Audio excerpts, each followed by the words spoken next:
Yeah, I'm sure you could find it on the internet. Chat people. It's the a cappella version of Misty Mountain's Cold, sung by like three guys. It's a black background. It sounds great. One of them eats Very a Big Mac.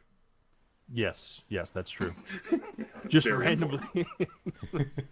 Anyway, it sounds like a really cool Gregorian chant, like the dwarf version of in the movie. In any case, that's like pervasive throughout the entire city of Forge at night. So the next thing that we should ask, and 13th Age is really keen on player negotiation and players also taking a hand in shaping the story. This means that I, as a GM, can be totally lazy. So players, PCs, That's me. why have you guys gotten together? What are you? Are you? Have you met? How have you been here for long? Have you met in like a bar somewhere, or were you thrown together due to fate and just fought off previous night's apocalypse, or what's going on? Most likely for Edric, wherever he was originally posted, he looked for whoever looked like the most capable individuals and tried to gather them together in one spot, because that's what he does. He understands administration and delegation because, he's been bred to rule an empire. But Right. that's up to everyone else whether they would have followed a guy in flagrant golden dragon armor or not. I would definitely say that my character has been in Forge for a very long time. At the very least, the Agent of the Shroud Order would certainly be very interested in not having the world fall apart by a swarm of Right. demons coming from the abyss. And as such, he's been here not since the beginning, but close to. And I could go along with that. This oh my goodness, he looks so amazing douchebag in golden armor is like, yeah, I'll organize it, everyone come together, I'll help organize this thing. Luther's like, alright. Sure. I mean, if it helps kill the demons, this is what matters, but this guy looks totally like a dickbag. And he is. I hope he doesn't find out about my arm not really existing, or else this is going to be an awkward conversation. Oh, yes. All right. Seamus would be mostly a free spirit going where he wants, but was in and around Forge when the trouble struck, and use it as an opportunity to confront some of his fears in life, and is regretting every moment of it thus far. Just in a state of constant agony, but doesn't want to back down now because, well, come on. It'd be Regret embarrassing. is an important motivational tool in a hero. Yep. That's true. How about the ladies? How are you joining with the creepy guy with the undead arm, the guy in like completely ostentatious armor, and the guy who looks shifty at every shadow that you pass? Well, what can I say? I guess I'm just shallow. I have a crush on, the Dragon Emperor. Is the Emperor? Oh my goodness. That's true. She's from an eastern land, so she could actually believe that he is in fact the Dragon Emperor. Gee, she might not have Totally. any idea. Her ambition in life is to marry a ruler, so there you go. Vanessa? I'm gonna say at this time I choose to keep my motives to myself. Okay. But you're there, right? I'm there. All right. So during this day, where you're able to eat and drink extremely good food and beer, by the way, and are able to kind of relax a little bit and prepare for the night, where would you guys be found? In a bar? I am in the bar, and I am stealing a Mickey to keep with me to help the agonizing night ahead, for one, and intoxicating myself on top of that. Dave is preemptively explaining away all his low rolls. Natural one, booyah. Edric will be freely spending the cult's gold in the most expensive and fancy bar he can find, buying rounds and toasting to the rightful Dragon Emperor. And people are just going along with it because, free booze. Yeah, the dwarves probably think that's really adorable, but you're buying them beer. Yeah. So he's just like, they're just like, Oh yeah, sure, man. Whatever you say. They Like, think yes. you're completely ripped off your ass. You will make fine vassals, dwarves. So, Luther has taken it upon himself. He's not that much of a party goer. It's his entire life, especially after what happened with the Lich King, it has kind of soured his mood. But he too takes amusement out of what Edric says, and I think he's like tried to take Edric under his wing and just not say to the rightful Dragon Emperor that he's being condescending towards him. Like, let's see what crazy shit this guy does next. Hopefully he doesn't get his ass killed because we need him at night. He's recording it all for YouTube. Luther's like, is that so? And then what did they tell you next about your lineage? Well, you see, good sir.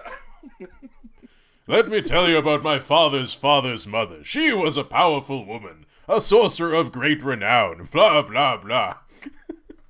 Oh, hey, the 13th Age actually gave us a retweet. Did they? Like, yes, the actual, like, 13th Age Twitter. All right. Gave us in particular? The post I made on my Twitter account, yes. Crazy. They are then in for a letdown. Maybe we'll one day get on with playing 13th Age then. Oh, they did retweet. All right. Nice work. Nice. All right, well, speaking of playing 13th Age, but prior to actually starting this campaign, we rolled a bunch of our icon relationship dice, and I tried to work in each of the roles to our story here. So sometimes I will be focusing a little bit more on a pacey or another. Unfortunately, I wasn't able to work in Luther because I'm a terrible GM, but he has free reign to call in either or both of his icon relationship roles if we can improv it. But some ones I actually have plans. So, Vanessa, Aelthana, outside of the this bar that has been set up as kind of a base camp for Edric's tales, has a particular feature just outside of it, and it's really hard for a wood elf to miss. It's a tree that's actually growing inside the mountain. It has a very, very small amount of sunlight coming from the roof, or the ceiling, whatever you want to call a mountain. And whenever you would have an occasion to leave the bar for just perhaps a moment to get some fresh air or something like that, it seems to be looking at you. Oh. Can I go over and inspect it? Certainly you can. As soon as you do, the tree kind of twists. It doesn't really reach for you, but it seems to be like following you with its eyes. Its eyes are just like burrows, like hollows actually in the tree. And the moment you get close, it kind of rumbles in this very low voice. It speaks very slowly. You are the one the High Druid speaks of. The one with the calming presence. Like that. Okay. I would like to chat back with it and ask for further direction. Sup, or if it has tree? anything else to say. So, would you say that this is Burn would you say this is a branching conversation? Game over. I leave. Yeah, alright, everybody. Have a good night. This is Next to Life 2013. Well, yeah, I wanted to actually do something for the children, but now that my motivation and drive have been killed, see you next year. Yeah. Well, I just wanted to keep this campaign rooted in realism. That's all. You're doing a That's bad fine. job. If you're not careful, Edric, I'm gonna have to go back into the bar and take care of things. Whoa! Whoa. Grim, Wood elf. leave him to die in a fight, Grim.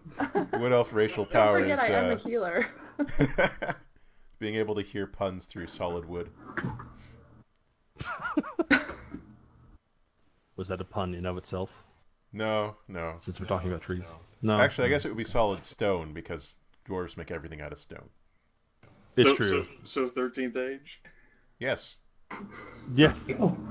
So, So Alright. again, I wanna ask if the tree has any further words, or if that's all it's just gonna say. I wanna chat with it. Okay. Well, I'm not going to talk like it the whole time because it talks really slowly. But essentially, this tree sort of, well, it's asking for your help. With what kind tree? Old tree? It's a very old tree. It's also a huge tree.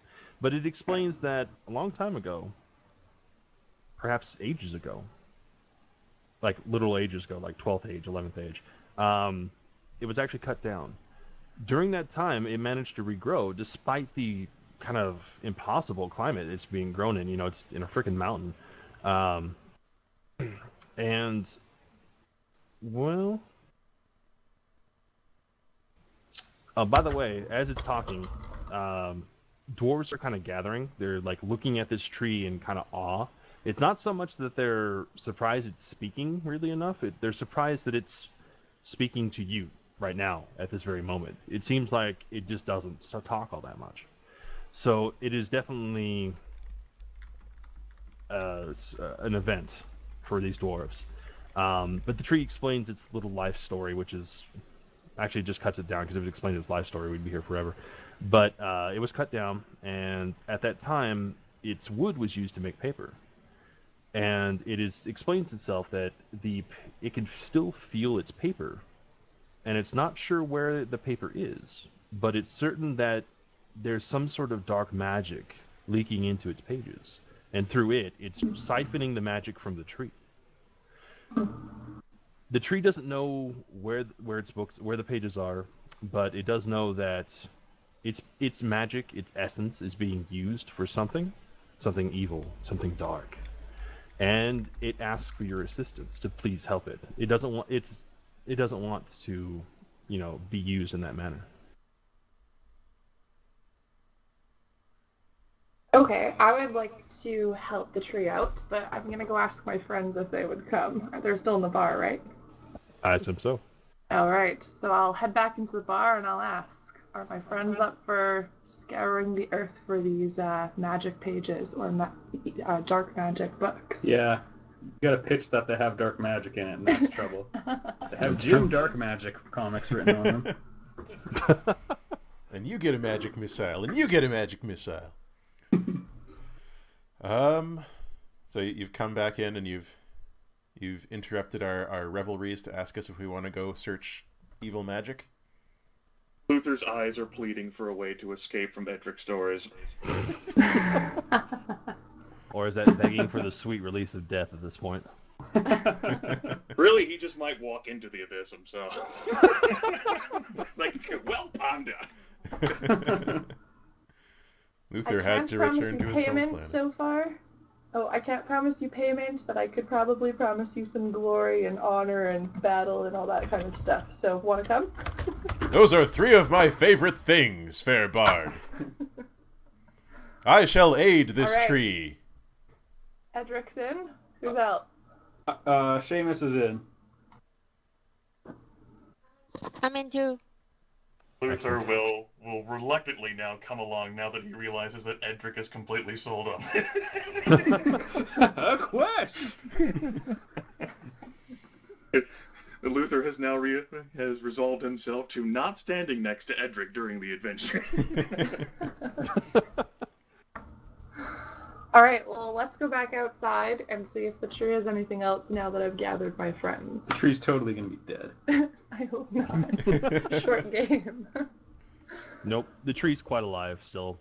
If a tree, an ancient centuries-old tree, can express joy, it does so, but you can't really tell how it's doing that. However, those leaves. The leaves tremble a little bit. No, look at them wag. I asked the tree where we should go, or if it has any idea of where we should look for this. It says that it doesn't know. It can only feel its pages. It doesn't know where they are. Does it feel like they are together? Yes. Does it feel like they are far away? No. It's within Forge. Okay. Also, I should note, by the way, it's not quite yet nighttime just yet. Oh, thank goodness. Is it possible to magically follow the link between the tree and its pages by some sort of like a sensing thing? Could possibly be some sort of ritual. Yes. I suggest that perhaps as an agent of the Shroud, in an attempt to track down particularly like a nefarious vampire, I would have to use like trace residue from one particular locale and follow the magical link established in order to hunt down the creature. Man, I had like written down here that you probably have to ask the dwarves that are standing around it. But sure, if you want to do a magical approach, I mean, F the dwarves. do something that's related to your character. I mean, While that's going on, Edric will do something related to his character by asking the dwarves. Stout dwarves, what help can you lend to us in this noble quest? all right. Before we do that, though, let me just Let's do Luther's thing. before even that, Vanessa, please roll me 1d8 plus 2. Oh, you're getting put on the spot. Okay. I am. Yeah. Okay. Since you've accepted its plea for help and are trying to do your best to help it out, it reaches down a branch from its, its massive canopy, and twists itself such that the limb actually breaks off of it and falls to the ground. But then, right in front of you, the wood reshapes itself into, interestingly enough, since you just rolled it, 5 arrows. That's good. These are magical arrows, but you only have 5 of them, so you need to actually keep track of them.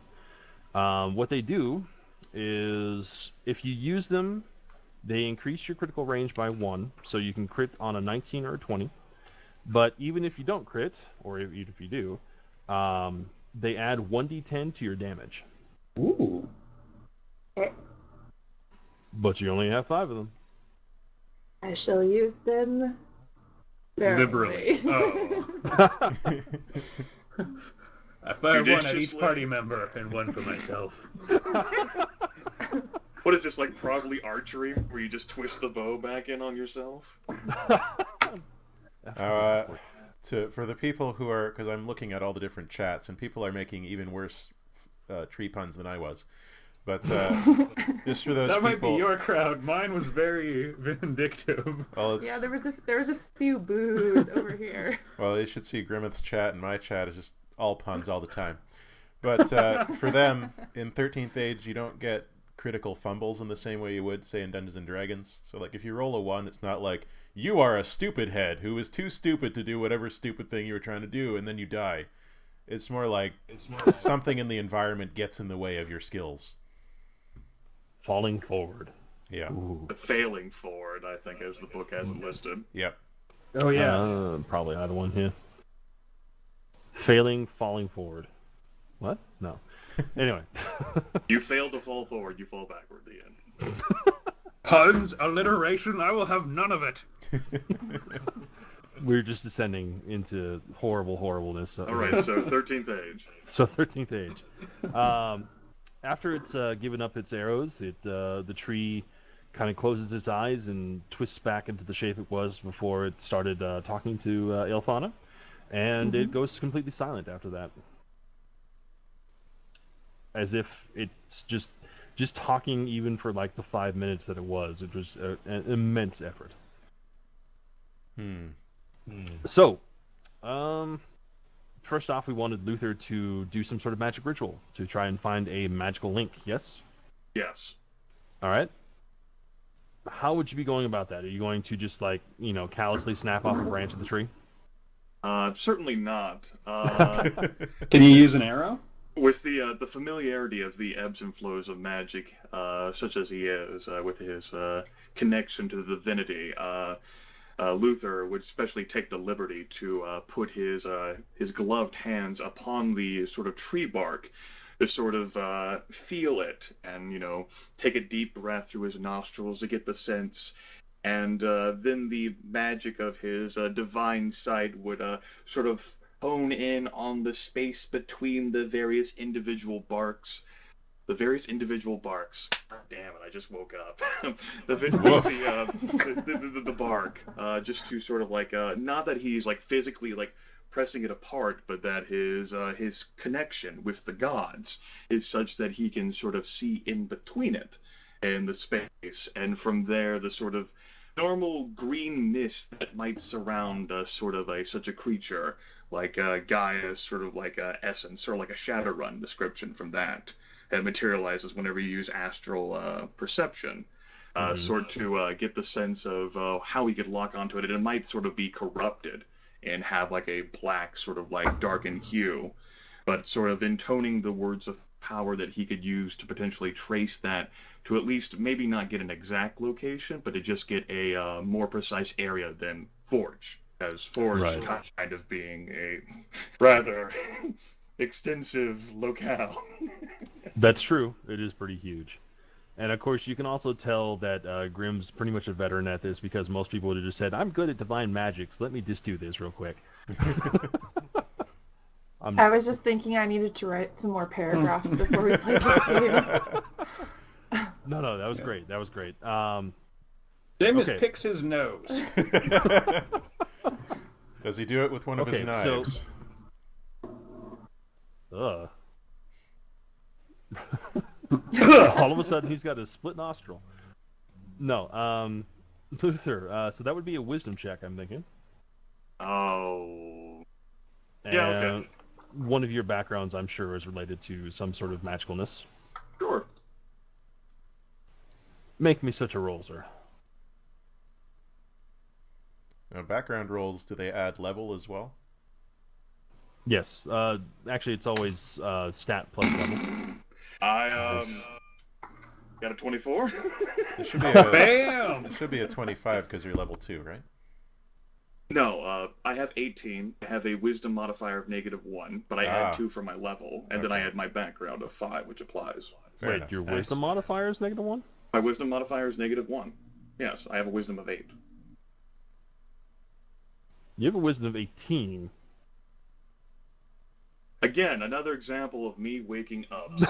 So in that case, what we need to do then is add, since I had a -1, I go to 4. It's an increase of 5. That's actually supposed to be a 29. Okay. You discern all wisdom. I am the best cleric ever. Luther presses sensually up to this tree and feels its bark. I remove the gauntlet, the skeletal hand gently caresses against the tree. Everyone has to like roll Constitution.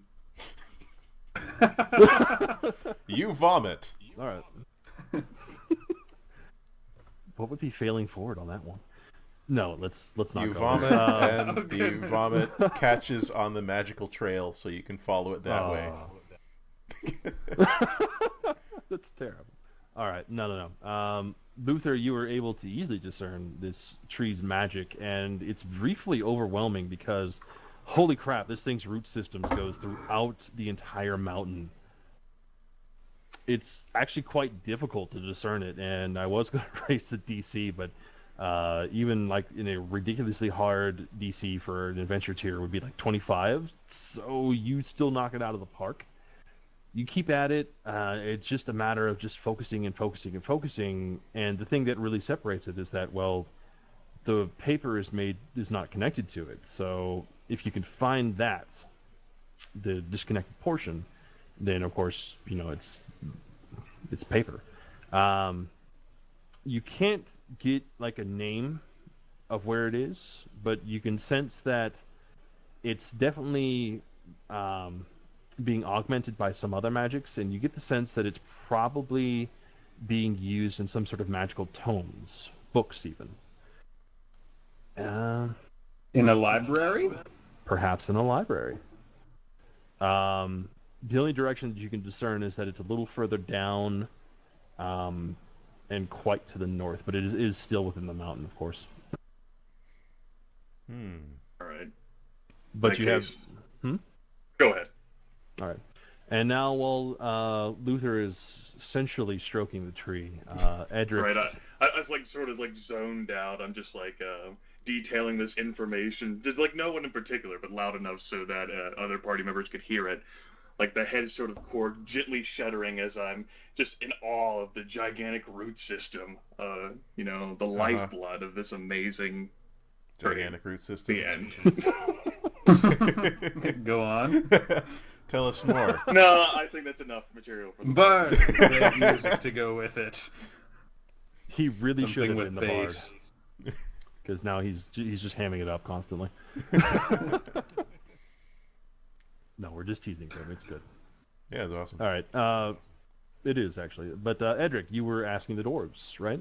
Yes, I will now ask the dwarves about sources of magical tomes below us and to the north, where we might find a wizard or a magical library or some type of hedge sorcerer who might be hoarding such artifacts, where we may find a way to aid this noble tree.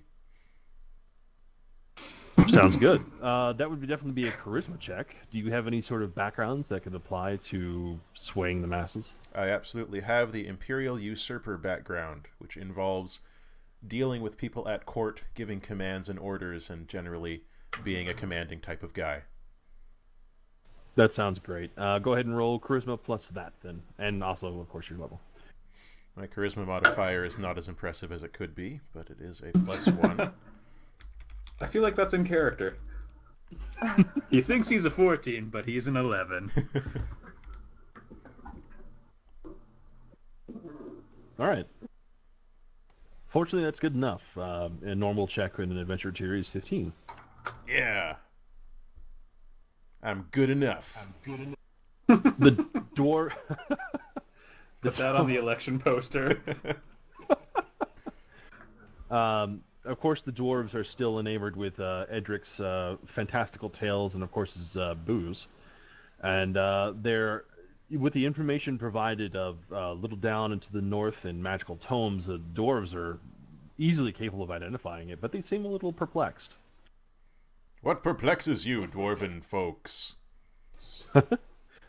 They call out that, well, the area you're describing would, of course, be the Hall of Mystics, but we're pretty sure that entire district fell into the abyss. Goodness. Indeed. Which abyss? The abyss. It's basically hell open itself. Hell itself is opened up underneath the city. So how far down do things fall down there? Forever. It's like 5 Okay. Really, it's it's just just like the sunk sunken living room. feet. The sunken living room of doom. You get a tie-dye carpet. Yeah. Yeah, that's hell.